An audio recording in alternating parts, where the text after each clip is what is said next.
Going to continue on now from these ideas of what's going on with this type 1 error rate and bring us into the next stage of our analysis, which is to really consider multiple group comparisons. So we've built ourselves up. We know about comparing two groups, the different kinds of structural ways that we set up our tests. We've been now made aware that when you compare multiple groups, there's a problem with the type 1 error rate. So we're prepared for the need to adjust for the multiple comparison problem of the type 1 error rate increasing. And we're going to set up the structural way that we investigate multiple group comparisons. And it's not to jump straight into pairwise t-tests. Okay, so the setup would be, here I've got 4 groups. So if we have 4 groups, you can see that there are 6 possible comparisons that we make. Now, we could jump into making all of these comparisons first off, but actually there's a way of trying to identify if there's at least one difference that's more powerful than just jumping into looking at t-tests. And that method is called the ANOVA method, or the analysis of variance method. So you can see my basic setup, my data structure here. I've got means, I've got standard errors. I'm not going to jump into t-tests. I'm going to go into ANOVA tests. So let's get an understanding of what an ANOVA test is. So an ANOVA test is a way of identifying differences, or at least one difference in the group means. All right, so we break up the data and we say there are 2 sources of variation in the data. I've got 4 groups, say, or 3 groups. So I've got variation in the means around the grand mean of the data. So variation in the group means. The group means vary around the grand mean.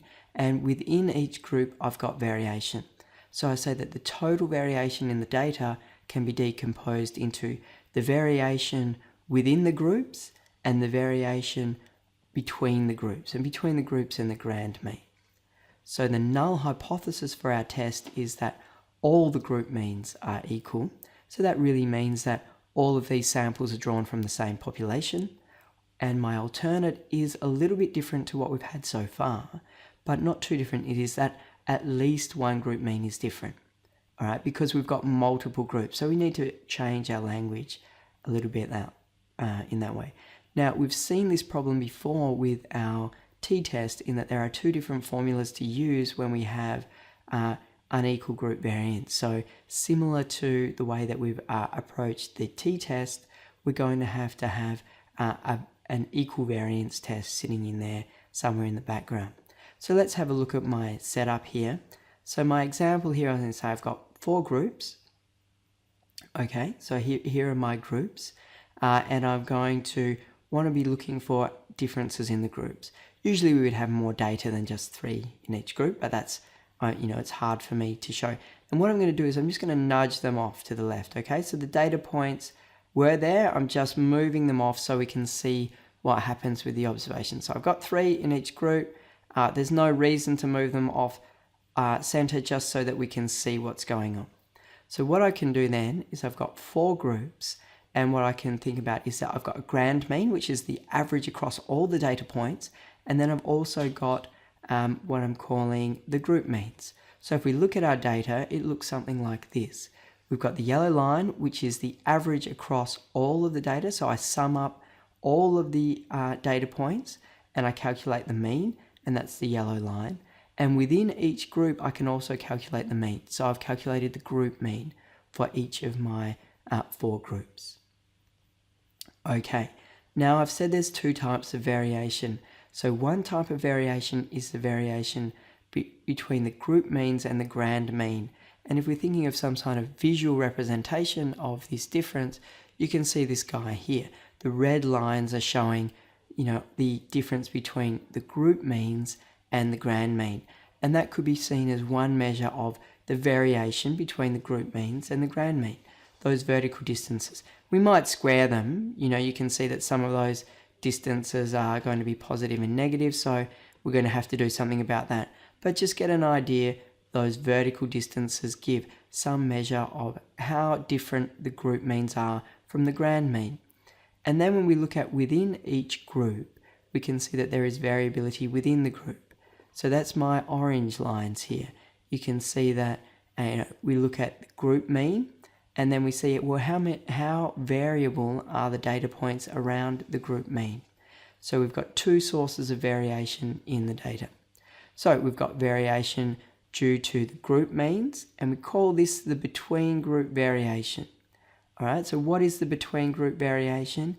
It's the differences between the group means and the grand mean. And then we've got the variation within each group. So we call that the within group variation. So this is how dispersed each group is. So our data here, you can see, it's quite tightly grouped, but it might be quite dispersed. So within each group, we have a measure of variation, and we call that the within group variation. And between the groups, we have a measure of variation. So the way that I like to think about this, or my proposition to you, is that if the between group variation is large and the within group variation is small, this means that there are true differences in the groups. So I'm going to say that again, just look at it again. If the between group variation is large and the within group variation is small, there are true differences in the groups. And the opposite is also true. If there's not much variation between the individual group means and the grand mean, so that means that the between group variation is small and the within group variation is large, that means that each group is quite spread out, then it is unlikely there are true differences. So there are not true differences. And we just need a measure on how to standardize this. And the measure that we actually use is the same measure that the same test that we've used for our previous variance ratio test. So it's an F test, and the formula is, I say standardized because there's a little bit of messing about here, but just think about it is the between group variation is the numerator and the within group variation is the denominator. So there's my proposition. If we have a large between group variation, small within group variation, this ratio will be of a large number divided by a small number, which gives us a large number overall. So large numbers for the F statistic would be evidence that there is, or evidence against the null. It would be evidence that there are actually differences. The way that we'll read that in practice is to look at a p-value, and if the p-value is less than 0.05, we will reject the null. So that's pretty handy for us. But the way that this test works, it has the between group variation on the top, the within group variation on the bottom, looks at that ratio. If it's a big number, we define that as a sign that there are true differences in the group means. Flip it around, if the within group variation is large and the between group variation is small, then we'll end up with a small number. So small numbers for our F statistic are going to be indicative that there's no differences in the group mean. So our test statistic is the F distribution. Looks like this. So the do not reject values are going to be low values. They're going to be small numbers. And when we have a high number, we said that high number is a scenario where there's lots of difference between the group means, and each group mean is quite tightly known because the dispersion within each group is small. That's a sign that there are true differences. So our test statistic follows this distribution. If we got a small number, we would not reject the null. So what's my key proposition? My key proposition is if the between group variation is large, within group variation small, it's unlikely that there are real differences. From a test statistic formulation, we just really need to worry about the p-value. So we're going to be able to apply the same decision rule that we've been using all along to decide if there is at least one difference. And then if we've established that there's at least one difference, we will move on to t-tests. But if we don't establish any differences, we won't move on at all. So what have we got?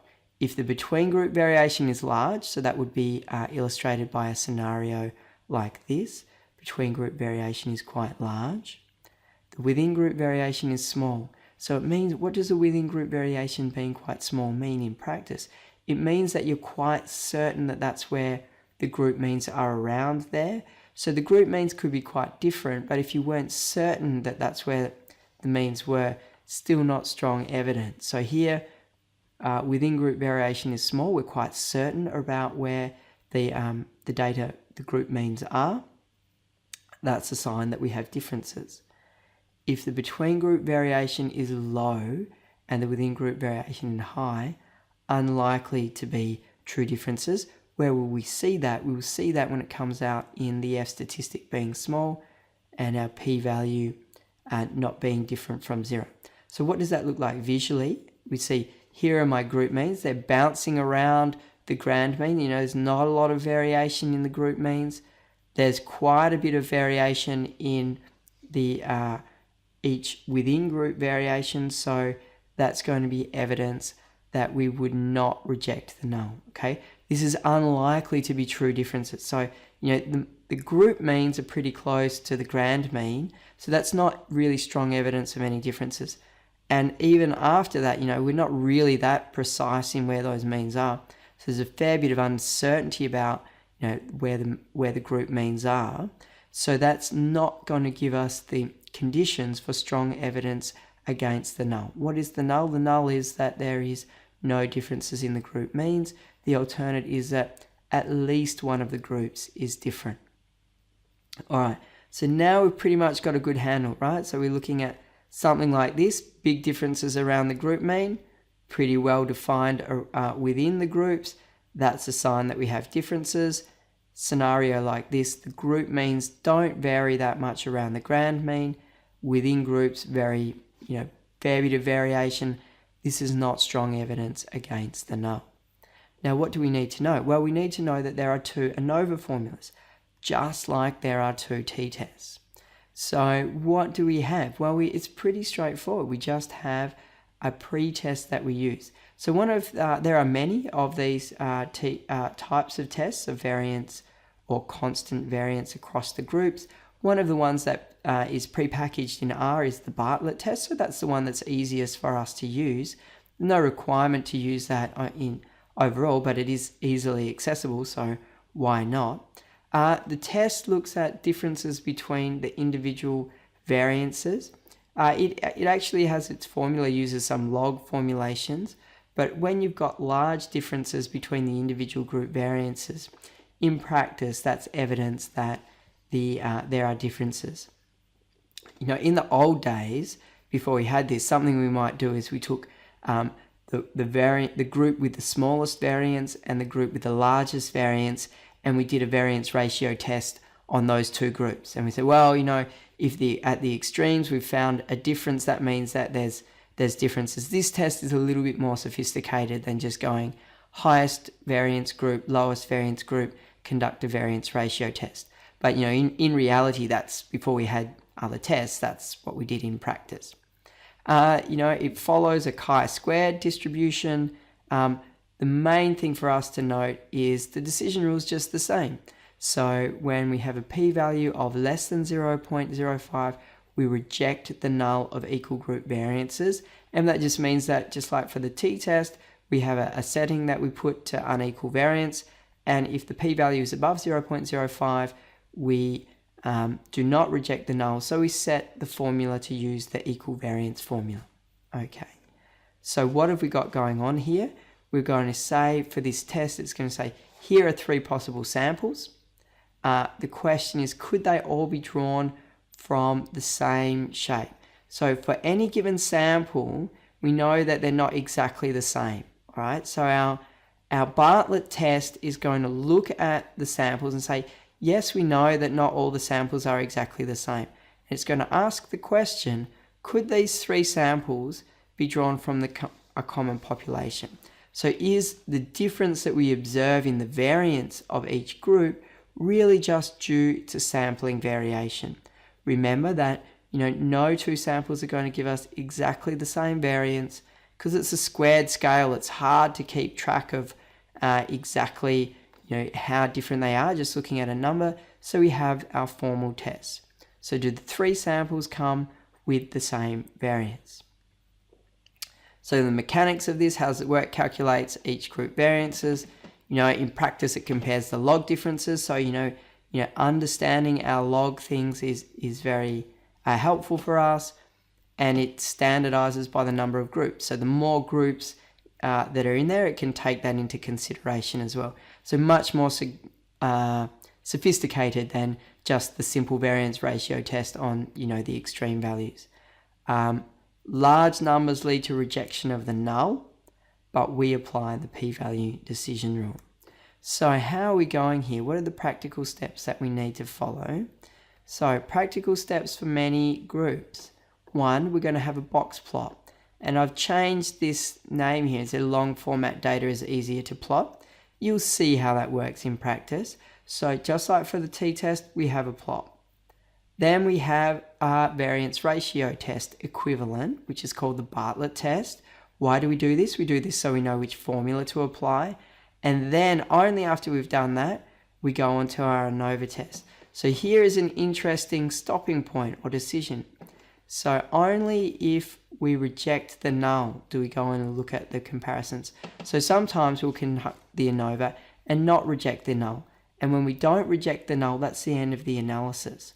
So we just stop and we go on to, that's it. But if we reject the null for the ANOVA test, we then go on to conduct multiple t-tests and we control the family error rate. So we know how to control that is going to be built into the R-specific packages. So we know that when we do multiple t-tests, the chance of a type 1 error goes up dramatically. If we had 4 groups like here, we'd be doing 6 comparisons. So the chance of making at least one type 1 error across those 6 comparisons would be just over a quarter, so very high. So we apply a method in R that controls for that. What are the functions that we use to do this? So what are we going to see? So these are all built into R. So for the Bartlett test, pretty straightforward. We go for the Bartlett.test, apply the function to our data, and then we just read the p-value. So that's it. So that's easy. So we know that there is a test. The command in R is really quite straightforward. Bartlett.test. So while we have to type things, it's actually not that hard. It's just the name of the test. ANOVA is a little bit tricky. You might think, well, why isn't the ANOVA test called the ANOVA.test like our t-test was called t.test? ANOVA is called one-way.test. And the reason for that is because it's called another name for the test that we're doing is one-way ANOVA. Okay, so one-way ANOVA, one-way.test, right? And we have a formula just like our t-test. So instead of t.test, setting the variance equal to true or false, here we have variance equal true or false. Then if we reject the null and we need to do multiple t-tests, we don't want to type in 6 t-tests. No. That's not, we're too sophisticated for that. When we need multiple t-tests, we need the pairwise.ttest function. Now, what does the pairwise.ttest function do? The thing is about this test is that it's got the adjustment for the type 1 error rate built in. So if we just do t-tests, we're going to be not controlling for the multiple comparison problem of our inflation of our type 1 error rate. But if we use pairwise.ttest, then we're going to control automatically without any work on our part the type 1 error rate. And that's fantastic for what we want to do. But we still need to know true or false down here. So if we have equal variances up here for all of the groups, if from our Bartlett test we do not reject the null that the variances are equal, then we have true here and true down here. If for the Bartlett test we reject the null that the variances are equal, we set the one-way ANOVA test, we set variances equal to false, and pooled.standard deviation equal to false. So pooled means use the comment. So if the variances are equal to true, this means if true, it means use the pooled standard deviation. It's just slightly different notation, but you get the idea. So true or false. But the pattern flows the same way from the Bartlett test, and that's an automatic adjustment that you can do. So really gone through a lot of heavy concepts, really trying to knock you around with those. But really next week we'll really focus on the applications. And once we move on to applications, that's when these things start to be concrete. Okay, so I'm going to actually do a little bit of a recap of some of these theory concepts again, but we'll move on to the applications. But we've seen the basis of how all this works, and that's what we need to get through first before we can move on to the applications. And this is an opportune time for a break.